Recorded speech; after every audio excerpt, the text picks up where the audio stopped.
Hey everybody, welcome back to the channel. My name is Salvatore Rex. Today we're going to be talking about my favorite full deck false shuffle called the Zarrow Shuffle. Now it's a little difficult, it's going to require some practice, but don't get discouraged.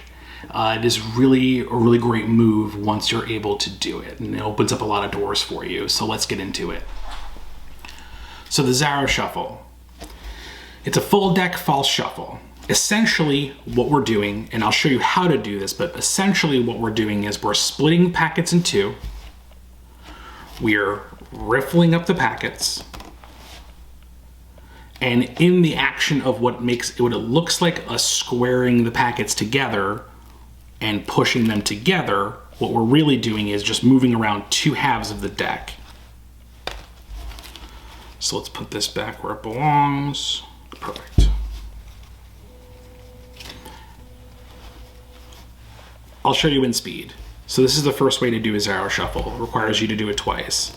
So this is shuffle one, and this is shuffle two.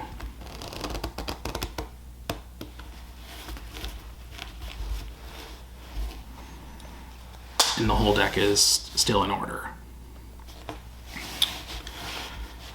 Now the way that you do this, I'm assuming you already know how to do a tabled riffle shuffle. If not, I will be posting a tutorial within the next week or two on how to do a tabled riffle shuffle. But assume that you know how to do it for now. Well, all this requires is you break the packets left and right. This is the bottom packet. You're gonna be riffling off each packet until the very last card.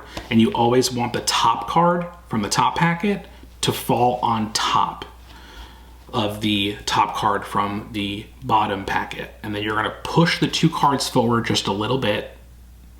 This is all done in sort of one action, but you're pushing the two cards forward a little bit to give you a little bit of cover, because when you turn the cards like this, you're actually completely separating this half from this half. And all you're doing is you're depositing the entire half under this top cover card. And for this version, you're gonna need to keep a thumb break like that under the half of the deck you just put. And then you're immediately, because you don't want anyone to see this gigantic thumb break you've got going on here, you're immediately gonna separate again and do the exact same procedure, except this time you're not keeping a break. So you shuffle off, push the first two cards forward, unhook the right packet, and bring it all together. All in one motion, and you're right back to where you started, a brand new shuffle deck. There's another way to do the Zarrow Shuffle that only requires you to shuffle one time instead of two, but it requires you to do a slip cut. So the idea of the slip cut, if you can see, what I'm gonna do is I'm gonna lift up and make a break in the packets here. I'm gonna lift up, keep my left pointer finger on top of that top card, and as I cut this top packet away, I'm keeping the top card on this packet. And then I'm just doing the Zarrow Shuffle and basically depositing this whole bottom packet right underneath that top card. So let's run through that again, what I'm doing. Let's remember what's going on here. So essentially what we're doing is we're cutting the deck, but we're leaving the top card on this packet. And then we are riffling just for the spectator, but in reality, all we're doing is this. Where the riffle is just for the spectator. In reality, what we're doing is depositing that on top of that. And that keeps the deck in order. So, break the deck, slip cut the card, riffle up to the last card, make sure the top card's where it's supposed to be, push the two cards forward, and you coalesce the two packets, trying to keep the front as covered with your hands as possible. Try to use your pinkies or your ring fingers to push the packets in. That way you can have some fingers at the front just in case you see this huge gap. Because there's a moment, I'll just show you what I'm talking about.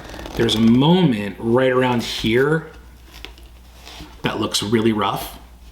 You can see you've got one card in an entire packet, and that's it. This is what we're covering with this one card.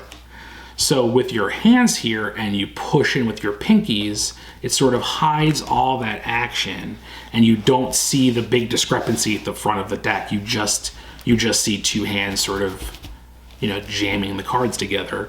You don't see this huge gap like this big in front of the deck, and the spectator knows, oh, that deck isn't, you know, something is wrong with that shuffle. So you're covering that with your front hands. That's a big part of it. One more time I'll show you. Shuffle, push the front card forward, shuffle, push the front card forward, and look at that. We're back to where we started. I genuinely hope that made sense. This move's a little bit difficult and a little finicky to teach, and I couldn't quite get the camera where I wanted it to go. So I hope this made some sense to you. The Zarrow Shuffle is a really powerful move. I've seen some of the greatest magicians in the world use it, so I think it's a move worth practicing, and worth practicing well. You know, just sit there with your cards on a soft surface. I think that this close-up pad that I got for down here was only 15 bucks. And it's portable, so I just throw it in my bag if I need to go somewhere and people want to see card tricks that are on the table instead of in your hands. It'll make your life a lot easier, trust me. But I think that it's a move worth practicing, and worth practicing well, because it opens up a lot of doors for you, and it makes a lot of other moves and other tricks possible. So that's about all I've got on the Zarrow Shuffle. If you have any questions, please leave them in the comments. If you haven't subscribed, please do. It would help me a lot. And if you could like the video, that would be great. Otherwise, that's about it for today. I hope you all take care of each other.